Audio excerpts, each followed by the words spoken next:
Hey, let's do some cowboy cooking this morning. How about some biscuits? First thing we do is put some lard in the frying pan and put it in the oven and turn it on to about 400 degrees.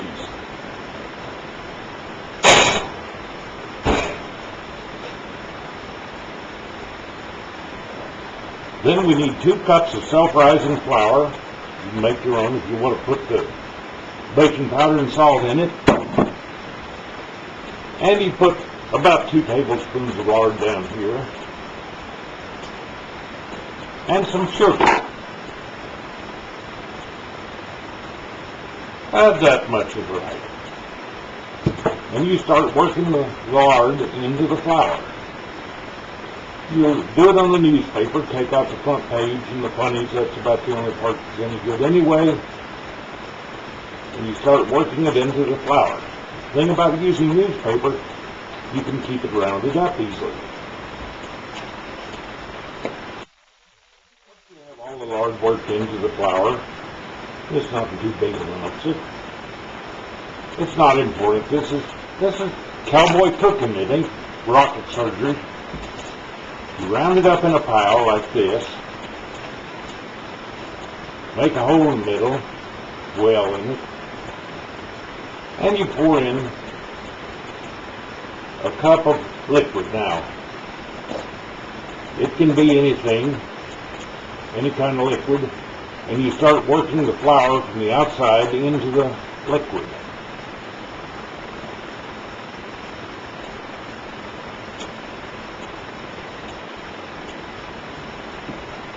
You can use any kind of liquid you want, buttermilk, sweet milk, water, beer, whatever.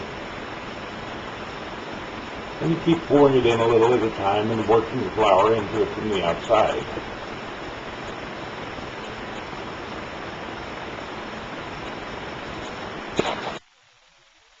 Once you have all the liquid worked in, you might even have to use a little extra liquid depending on how dry the flour is. The less you mess with it, the better. Now you get the frying pan out of the oven. Remember, it'll be hot.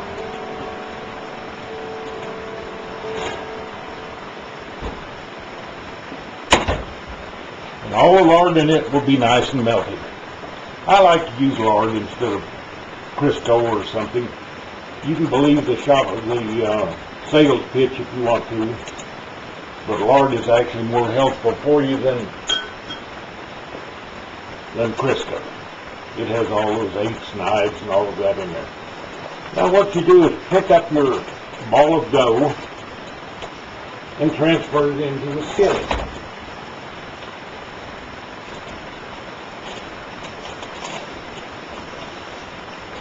You'll have to use a spoon to remove the paper from the ball of dough.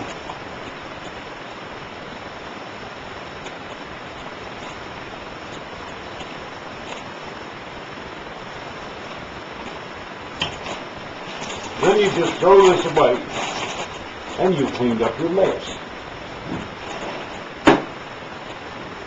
Then what you need to do is pick up the lard that is melted in here and transfer it up on top. First place, that's to get brown biscuits when you're done, and also so you can smooth it out all the way across the skillet. You know, this old iron skillet, this steel skillet here, has been in my family since before I was. It's my understanding that my dad had it. He looked there's a little piece of newspaper. But my dad had this when he and my mother got married in 1926. Once you get it all spread out nice and even all the way across,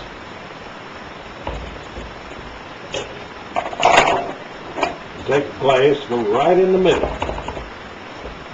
That's called a cook's biscuit. Then you start in around the edge,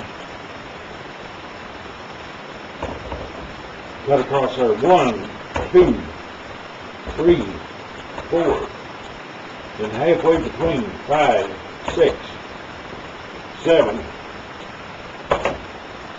8. And you have 8 biscuits here.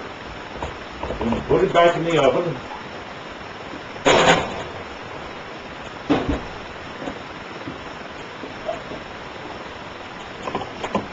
Pour yourself a cup of coffee. Go read the funnies. When you come back, it'll be done.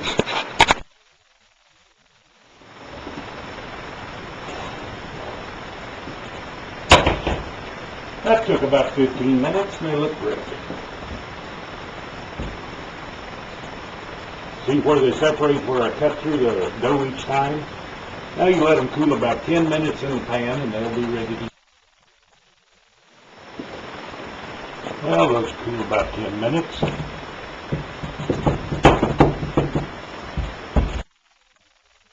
Well, those are good-looking biscuits, and think how good one I'm going to do with some butter and strawberry preserves on it.